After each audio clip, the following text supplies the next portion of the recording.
Movie में एक बाप बेटी दिखाए जाते हैं जो कि नॉर्वे के ट्रोल हिल्स में हाइकिंग कर रहे थे। पापा टोबायस बेटी नोरा को ट्रोल हिल्स की कहानी सुनाते हैं और बताते हैं कि हजारों साल पहले नॉर्वे में ट्रोल्स और इंसान एक साथ शांति पूर्वक रहा करते थे, बट नोरा उसको सिर्फ एक फेरी टेल मानती थी। अब मूवी 20 साल आगे जाती है, जहाँ नोरा एक फॉसिल्स की स्टडी करने वाली साइंटिस्ट बन चुकी थी और एक आर्कियोलॉजिकल साइट पर काम कर रही थी। दूसरी तरफ दिखाया जाता है कि मेट्रो स्टेशन बनाने के लिए ट्रोल हिल्स के अंदर सुरंग बनाई जा रही थी, पर लोकल लोग उस कंस्ट्रक्शन का विरोध कर रहे थे क्योंकि वो लोग ट्रोल्स की कहानियों में विश्वास रखते थे। कंस्ट्रक्शन वर्कर्स सुरंग बनाने के लिए एक धमाका करते हैं।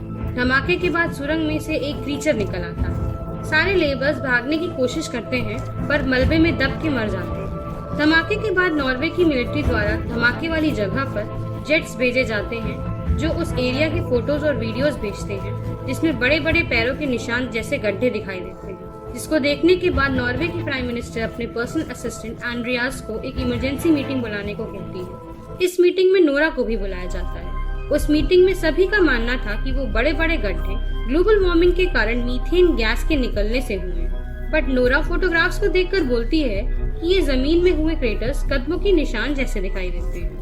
ये बात सुनकर सब उसका मजाक उड़ाने लगते हैं, पर तभी एक सिगरेट नाम की लड़की जो कि IT टीम में है, वो मेट्रो साइट की एक वीडियो दिखाती है जिसमें एक विशालकाय आदमी दिखता है। उस वीडियो को देखकर सब हैरान रह जाते हैं। अगले सीन में दिखाया जाता है कि एक बुढ़ा कपल अपने घर में चाय पी रहा था कि तभी उनका घर हिलने लगता है। उनको लगता है कि भूकंप आ रहा है और इसलिए वो दोनों डर के मारे घर के बेसमेंट में छुप जाते हैं। भूकंप शांत होने के थोड़ी देर बाद जब वो ऊपर आते हैं तो देखते हैं कि उनका घर तबाह हो चुका है। प्राइम मिनिस्टर नोरा को साइंटिफिक एडवाइजर बना देती है और एंड्रियास को उसको असिस्ट करने का काम दे देती है। इसलिए वो दोनों कपल के पास जाते हैं जहां उनकी मुलाकात कैप्टन क्रिस से होती है। वो कपल उनको बताता है कि भूकंप आने के समय पूरा अंधेरा हो गया था, जैसे वो किसी पहाड़ की परछाई के नीचे हैं और वो पहाड़ चल रहा हो। वो लेडी नोरा को बताती है कि भूकंप आने से पहले किसी की अजीब सी दर्द भरी रोने की आवाज आ रही थी। नोरा और एंड्रियास उस क्रीचर को ढूंढने की कोशिश करते हैं, बट उनको कुछ विशालकाय पैरों के निशान के सिवा कुछ भी नहीं मिलता। नोरा को उन पैरों के निशान के अंदर हाइपर नेचर स्मेल आती है, पर जब वो UV लाइट से देखती है तो उसे बस पत्थर और मिट्टी मिलते हैं। जिसके बाद नोरा को उसके पापा की सुनाई एक पोयम याद आ जाती है। तब नोरा अपने पापा के पास जाती है क्योंकि उनको ट्रोल हिल्स के बारे में बहुत कुछ पता था। उसके पापा सबको बताते हैं कि ट्रोल्स असलियत में होते हैं और वो भी उनके साथ उस साइट पर पहुंच जाते हैं। वहां पहुंच के टोबायस देखते हैं कि वहां के पहाड़ों की संरचना बदल गई है। नोरा को भी कुछ अजीब सा लगता है और उसे वही हाइपर नेचर स्मेल आती है। तभी नोरा देखती है कि जिस पहाड़ के आगे वो खड़े हैं उसकी एक बड़ी सी आँख खुली है। छुपा हुआ ट्रोल उठ खड़ा होता है और सभी अपनी जान बचा के निकलने में कामयाब हो जाते हैं। भागते समय वो लोग ट्रोल की वीडियो लाइव कर देते हैं। जब प्राइम मिनिस्टर ट्रोल को देखती है तो वो हैरान रह जाती है। टोबायस सबको बताने की कोशिश करते हैं कि ट्रोल कोई खतरा नहीं है, पर कोई उनकी बात नहीं सुनता। प्राइम मिनिस्टर कैप्टन क्रिस को ट्रोल को मार गिराने का ऑर्डर देती है। जब क्रिस मिशन पे निकलने लगते हैं तो नोरा और टोबायस उनको अपने साथ ले जाने के लिए रिक्वेस्ट करते हैं। क्रिस मान जाता है और उनको अपने साथ ले जाता है। लोकेशन पर पहुंचकर सभी लोग ट्रोल का इंतजार करने लगते हैं। जब ट्रोल वहां आता है तो मिलिट्री उस पर हमला कर देती है, पर ट्रोल को किसी भी हमले से कोई नुकसान नहीं होता। हमलों के कारण उसे गुस्सा आ जाता है और वो मिलिट्री पर हमला कर देता है। सभी लोग अपनी जान बचाने के लिए छुप जाते हैं। उनके बीच एक घायल क्रिश्चियन सोल्जर बचने के लिए प्रार्थना करने लगता है, पर ट्रोल उसे सूंघ लेता है और खा जाता है। तब टोबायस सभी को बताते हैं कि ट्रोल क्रिश्चियंस का खून सूंघ सकते हैं, जिसको सुनकर सब भागने लगते हैं।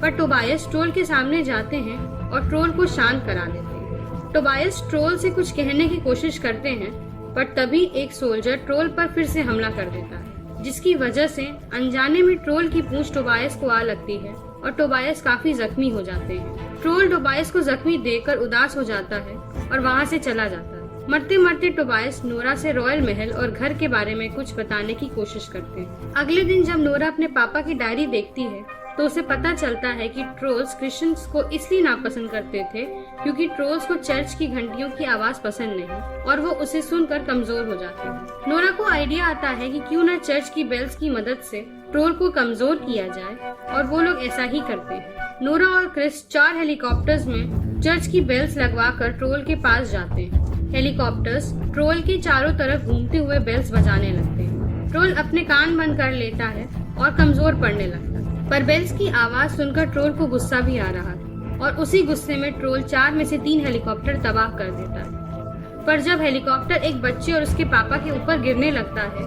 तो ट्रोल उन दोनों को बचा लेता है। इस मिशन की नाकामी की वजह से प्राइम मिनिस्टर नोरा और एंड्रियास को मिशन से बाहर कर देती है। क्योंकि ट्रोल किसी अनजान कारण की वजह से ओस्लो शहर की तरफ बढ़ रहा था, इसलिए प्राइम मिनिस्टर ओस्लो शहर को खाली करने का आदेश देती है। शहर के सारे लोग शहर छोड़ के जाने लगते हैं। नोरा और एंड्रियास भी शहर छोड़ के जाने लगते हैं कि तभी नोरा को उसके पापा की डायरी में एक लिखा शब्द दिखता है, सिंडिंग, जो कि डायरी में कई बार लिखा था। एंड्रियास बताता है कि सिंडिंग तो नॉर्वे की रॉयल फैमिली है। इस बात को जानने के लिए एंड्रियास और नोरा रॉयल पैलेस जाते हैं। रॉयल किंग नोरा को पहचान जाते हैं और उसको रॉयल पैलेस के अंदर एक गुफा में ले जाते हैं जहाँ पर बहुत सारे ट्रोल्स के कंकाल होते हैं। रॉयल किंग बताते हैं कि रॉयल पैलेस ही ट्रोल किंग का घर था। नॉर्वे के क्रिश्चियनाइजेशन के समय ओलाफ द होली ने सभी ट्रोल्स को पैलेस में बंद करके मरवा दिया, पर ट्रोल किंग के एक बच्चे को यूज करके उसको ट्रोल की पहाड़ियों में कैद करके मरने के लिए छोड़ दिया। तब नोरा कहती है कि उसके पापा सही थे कि ट्रोल अपने घर वापस आ रहा है। नोरा यूवी लाइट से कंकाल को देखने की कोशिश करती है तो कंकाल पत्थर में बदलने लगता है। ये देखकर नोरा को पता चल जाता है कि यूवी लाइट से ट्रोल पत्थर में बदल जाते हैं। दूसरी तरफ प्राइम मिनिस्टर ट्रोल पे मिसाइल से हमला करने का आदेश दे देती हैं। सिग्रिड एंड्रियास को ये बात बताती है तो एंड्रियास सिग्रिड को हमले को किसी भी तरह रोकने को बोलता है, क्योंकि अगर हमला हुआ तो पूरा शहर तबाह हो जाएगा। सिग्रिड फाइटर प्लेन को हैक कर लेती है और हमले को रोक लेती है। नोरा क्रिस को फोन करके बोलती है कि एक खाली मैदान में यूवी लाइट्स लगाना है। क्रिस नोरा की मदद के लिए तैयार हो जाता है क्योंकि क्रिस को यकीन था कि नोरा ट्रोल को रोक सकती है। अब नोरा और एंड्रियास एक ट्रक में एक ट्रोल के बच्चे की खोपड़ी लेके ट्रोल के सामने चले जाते हैं और ट्रक से मैदान की तरफ जाने लगते हैं ताकि ट्रोल मैदान में आ जाए। ट्रोल गुस्से में उनकी तरफ दौड़ता रहता है और गुस्से में नोरा और एंड्रियास की गाड़ी पलट देता है, पर नोरा और एंड्रियास बच निकलते हैं। और जैसे ही ट्रोल मैदान में पहुंचता है,